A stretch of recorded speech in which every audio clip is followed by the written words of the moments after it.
ஆளுநர் சட்டப்பேரவையில் வந்து வெறும் வாக்கிங் போயிட்டு போகிற ஒரே ஆளுநர் ஏற்கக்கூடிய ஆளுநர் திரு ரவி அவர்கள் தான். இன்றைக்கு எதிர்கட்சி தலைவர் பேசுகிறார் சட்டமன்றத்தில். அதாவது எதிர்கட்சிகள் என்ன சொல்லுவாங்க, எங்கள் டிவியில் காட்டுங்க, நாங்கள் பேசுகிறத டிவியில் என்ன அதிகமாக காட்டுங்கன்னு தானே சொல்லுவாங்க ஒரு எதிர்கட்சி.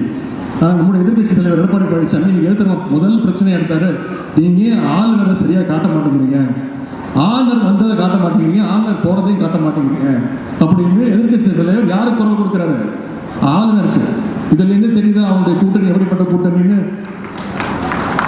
அது மட்டும் இல்லை, கடந்த 2-3 நாட்களுக்கு முன்பு திரு எடப்பாடி பழனிசாமி அவருடைய உறவினர் வீட்டில் இடி ரைடு நடந்துகிட்டு இருக்கு.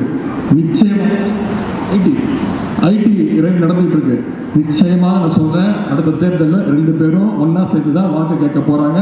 அவங்க 2 பேரையும் ஒன்றா சேர்ந்து விரட்டி எடுக்கக்கூடிய வேலையை தமிழ்நாட்டு மக்களும் நீங்களும் செய்ய போகிறீங்க.